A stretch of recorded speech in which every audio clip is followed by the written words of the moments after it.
I'm here to talk about the Women's Six Nations. Yeah. On the weekend gone by. Some takeaways. Is Some there takeaways? Yeah, I've got a few top performers. Yeah. First, because it was weird, but I thought we played very well. Obviously, we didn't get the result.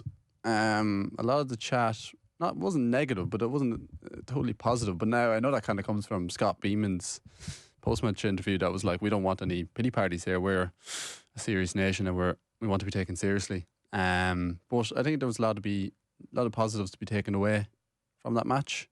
So while I crack on, I've got 3 top performers and a few talking points as well. It's also happy birthday to Aoife Wafer today. She might make it. She didn't make our birthdays list, I noticed, but she will now.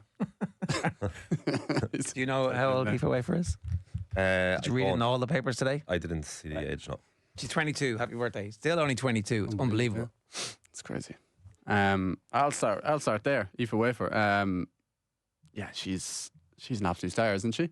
It doesn't take a rugby fan to tell how good she is. She gets 2 tries on the day herself, and particularly her first try is just like, it absolutely epitomises her rugby game. She gets the ball at the back of the line out. She gets hit quite early by 2 big French players, absorbs the contact, explodes through it, and gets over the line. You'd be kind of deceived by her because she seems to play quite violently, but she's actually a really, really intelligent rugby player.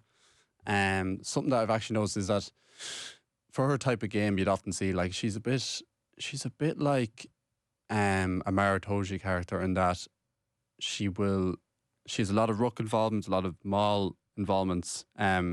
She's constantly looking for turnovers. But the thing is, the trade-off with that generally is that you lose a lot of penalties and there's poor discipline around it. Mm-hmm. But she gives away very few penalties. And for her, like you say, she's 22 years of age. You can't really teach that, and it's kind of invaluable to a rugby team if you can have someone that consistently provides turnovers without giving away penalties. Ask a very unusual question when we're talking about someone as a 22-year-old, but is she the complete player already? Does she have room for improvement in your eyes? Absolutely, absolutely. Okay, look, so I'll reword that. Everyone has room for improvement. But are there areas of her game that are underdeveloped? I was thinking about this last night. Like I say, she's a very high rugby IQ. You can tell how she plays the game. She had a brilliant turnover in the maul where she just...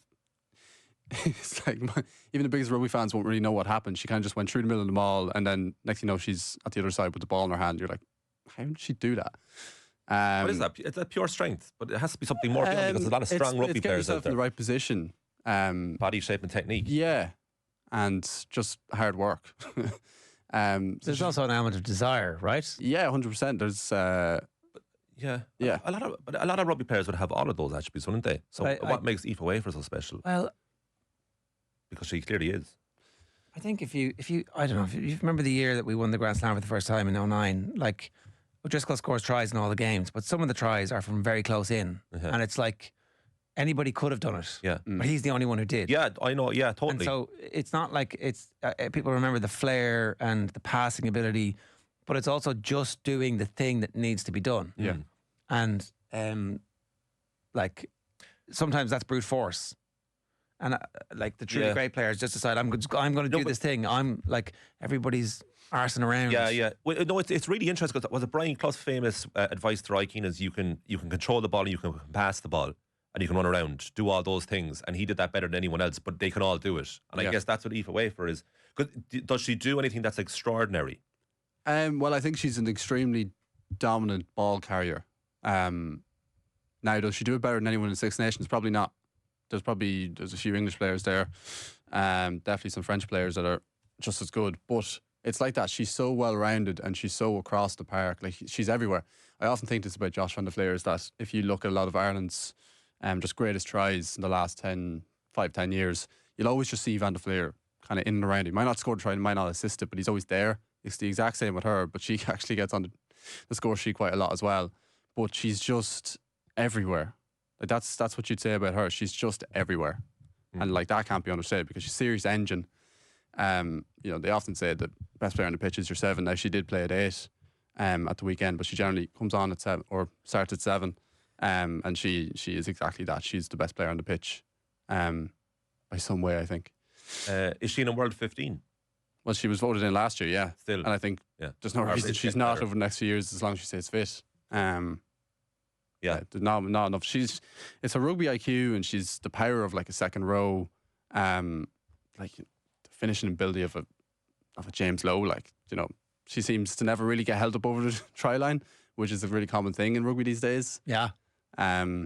So, you know, her importance can't be understated to the team at the minute. All right. Next takeaway. I've got Niamh Jones, our hooker. She's fresh off a PWR title with Gloucester Hartbury just the other week.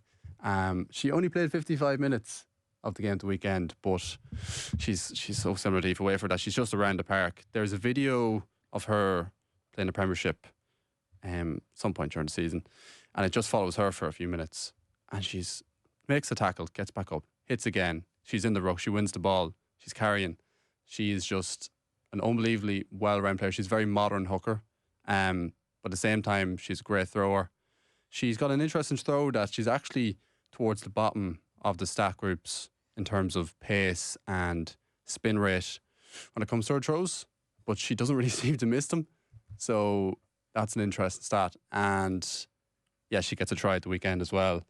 At the back of a line out, I think if Aoife Waif wasn't there, she's our most important player because she just gets through so much work around the park and does so many jobs. So yeah, and she was brilliant at the weekend in her 55 minutes or so. I wonder, is your third point going to be what I want to ask? Go on. My third person? Yeah.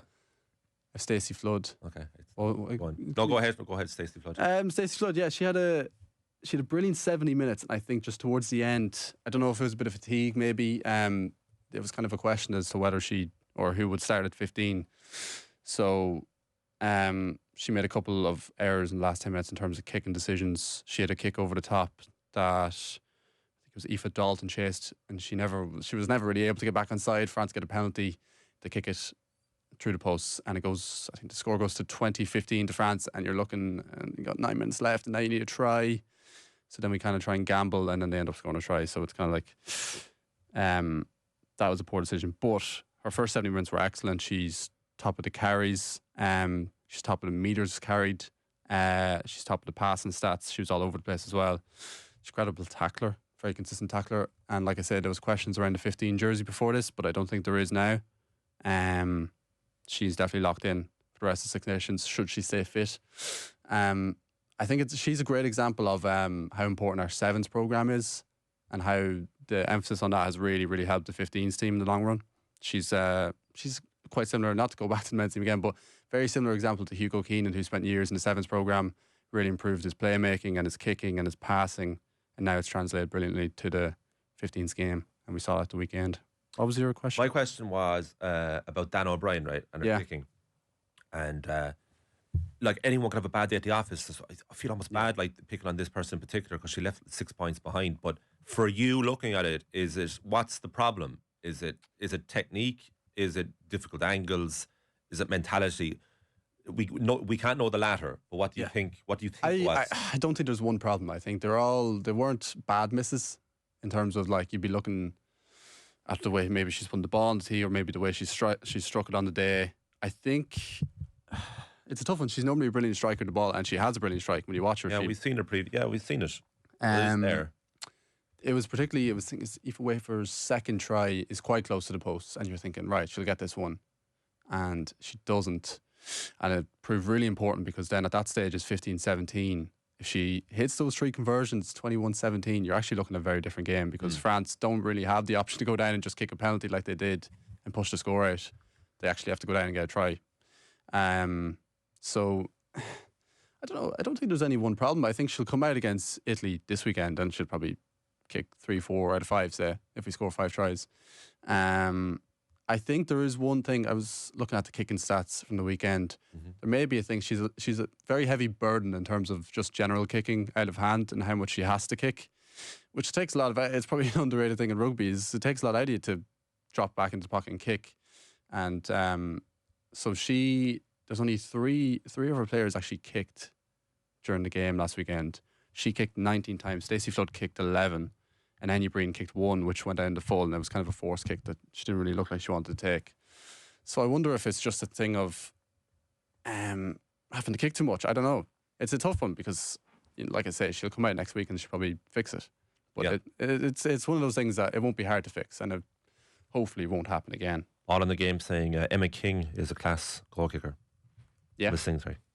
Emma Singh, yeah. She was in my fantasy team actually at the weekend. She's brilliant. But she's not there starting 15. That shows their depth. They still have the World Player of the Year to come back in. They have like 2 sets of 15s, don't they? Because they're looking ahead to the Rugby World Cup. Yeah. So they're almost not quite experimenting with the Six Nations, but they could actually still win it. They're almost looking past changing. it the way some of the chatter has been, to be honest, about the bigger picture and all this type of thing. It's interesting. Like they do obviously have the heartbreak of the last World Cup, in which they lost in the final, which they should have won.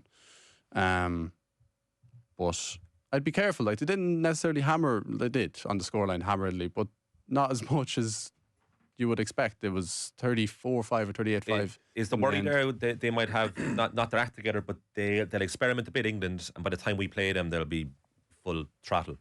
Potentially. We played them in the third round of fixtures. They also have bigger fish to fry at Home World Cup. They do. That's what I'm saying, yeah, that they're experimenting but with. Like, they're going to win the Six Nations more than likely, but in a world where they don't and they mess up the game against France or maybe us, whoever it is, surely that affects them going into the World Cup. You're not as confident as you would be on any given year. Yeah. Yeah, to be seen. That's all. It's all hypothetical. All right, Dara, good stuff.